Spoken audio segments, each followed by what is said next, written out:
National urban conclave 2025 के इस आयोजन में हम सब के बीच में उपस्थित मंच पर विराजमान आदरणीय प्रधानमंत्री जी की आर्थिक सलाहकार समिति के चेयरमैन श्रीमान महेंद्र देव जी, हमारे मंत्रालय के सचिव श्रीमान के श्रीनिवास जी, सड़क परिवहन एवं राजमार्ग मंत्रालय के सचिव श्रीमान उमाशंकर जी, इस आयोजन में हम सबके बीच में उपस्थित हमारे आदरणीय नगरीय विकास मंत्री श्री A.K. शर्मा जी, उत्तर प्रदेश सरकार, राजस्थान सरकार से नगरीय विकास मंत्री आदरणीय खर्रा जी, मंत्रालय के सभी उपस्थित सभी अधिकारीगण, सभी सम्मानित अतिथिगण, इस सम्मेलन में भाग लेने वाले संगठनों के प्रतिनिधियों, प्रेस मीडिया के सभी साथी, सभी मेरे साथ काम करने वाले सभी अधिकारी यहाँ पर उपस्थित हैं। मैं बहुत सम्मान के साथ आप सबका अभिनंदन करता हूँ, आप सबका स्वागत करता हूँ। हमारे महापौर भी उपस्थित हैं। मित्रों, पिछले 2 दिनों से आप सभी की उत्साहपूर्ण भागीदारी ने इस आयोजन की गरिमा बढ़ाई है। इस कॉन्क्लेव का उद्घाटन माननीय केंद्रीय मंत्री आवासन एवं शहरी विकास मंत्रालय श्रीमान खट्टर साहब जी ने किया और समापन के अवसर पर आप सबसे जुड़ने का मुझे अवसर प्राप्त हुआ है। यह मेरे लिए बड़ी प्रसन्नता का विषय है। और आज जब हम भारत के शहरी परिवर्तन के भविष्य की दिशा तय करने के लिए हम सब लोग यहाँ पर एकत्र हुए हैं।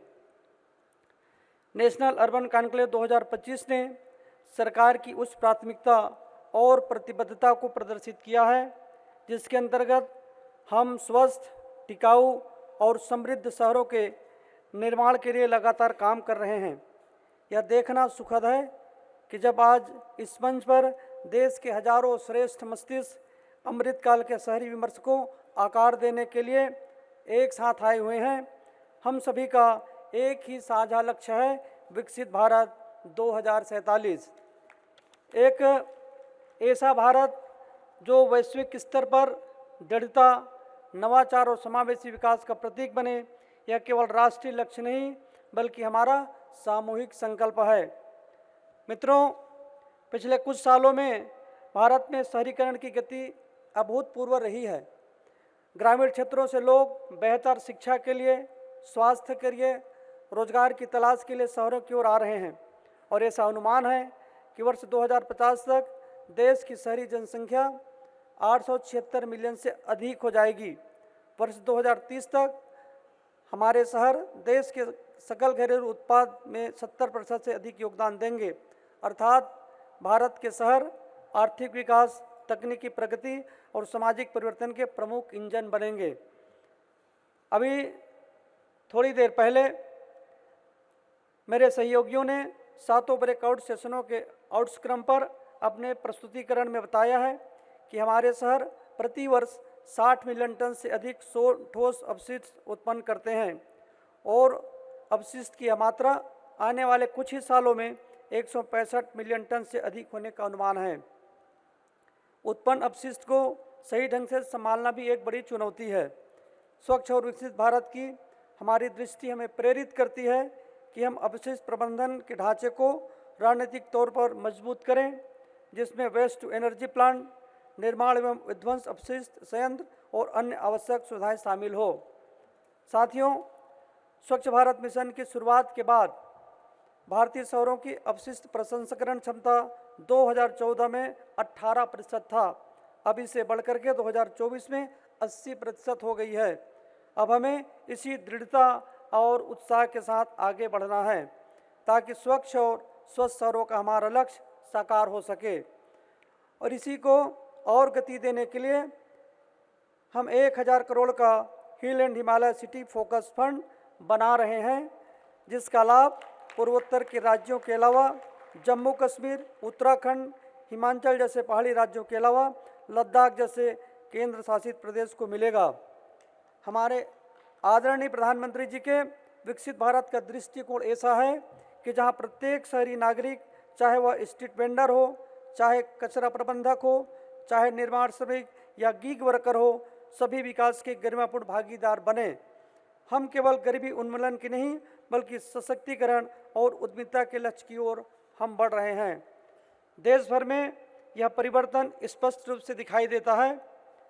हल्द्वानी में बयनी सेना नामक महिला स्व सहायता समूह ने कचरा संग्रहण को एक संगठित और आत्मनिर्भर व्यवसाय के रूप में बदला है।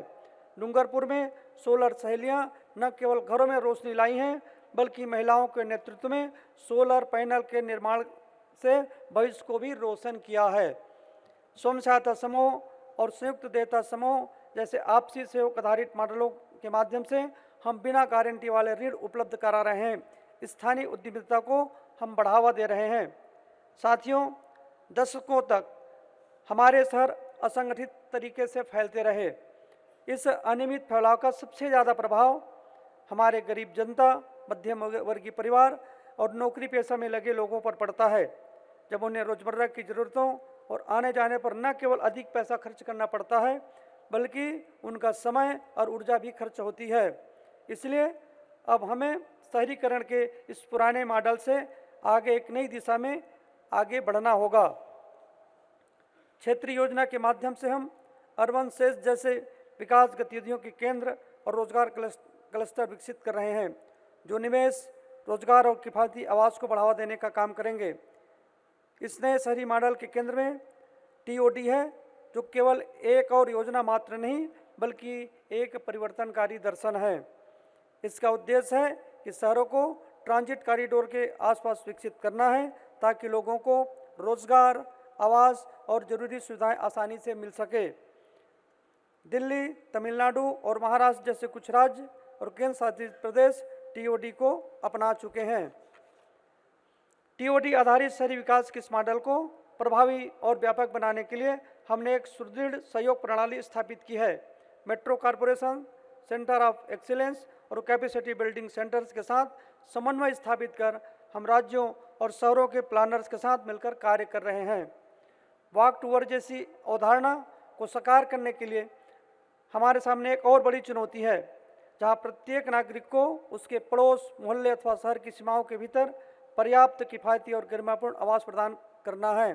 जहां तक आवास क्षेत्र का सवाल है तो रियल एस्टेट सेक्टर लगभग सभी प्लेयर्स मुक्त, मध्यम और उच्च आय वर्ग को केंद्र में रख करके चले हैं, जिससे आर्थिक रूप से कमजोर वर्गों, निम्न आय वर्गों और प्रवासी श्रमिकों के लिए आवास की भारी कमी रह गई।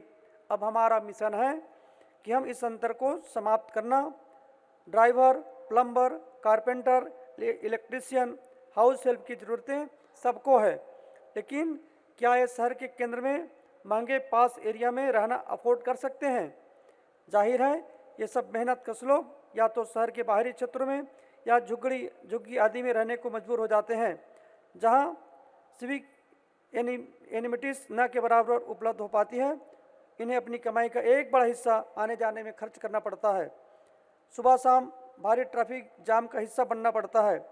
वायु ध्वनि प्रदूषण का शिकार बनते हैं, अर्थात एक समस्या दूसरी बड़ी समस्या का कारण बनती है। चाहे अनचाहे इसका सबसे बड़ा दुष्प्रभाव हमारे गरीब और मध्यम वर्गीय परिवार पर पड़ता है। इसका समाधान समाजी विकास के मॉडल में है और टीओडी इसका टूल है।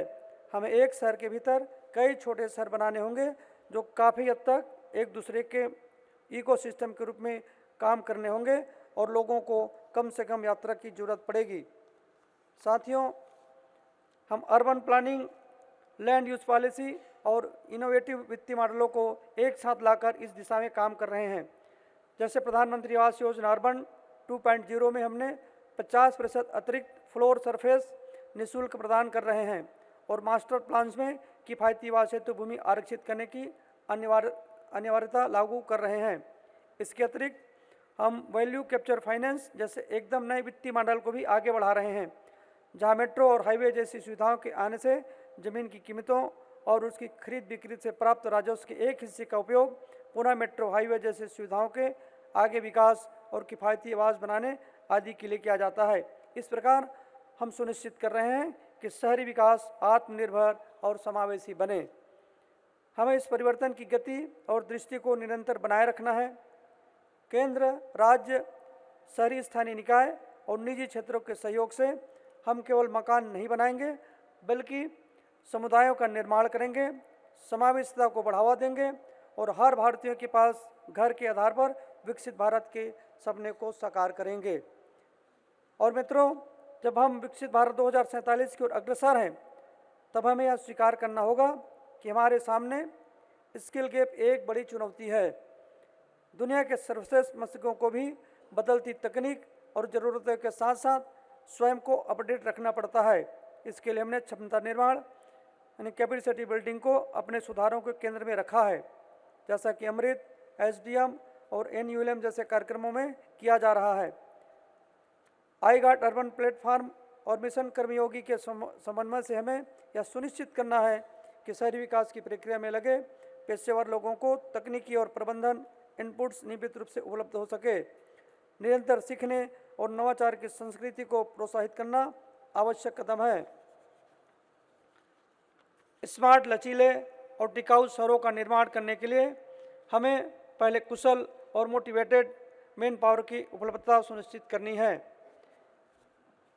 अभी हम सब ने हमारे सभी अतिथियों की बातों को हमने सुना। 2 दिन तक के आप सब लोगों के बीच में एक सार्थक चर्चा हुई है।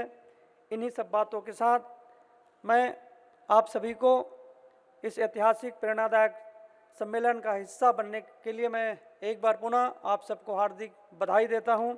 अंत में मैं आप सबसे पुनः कहना चाहूँगा कि आपके विचार और आप सबके सुझाव भारत के शहरी विकास की दिशा तय करेंगे।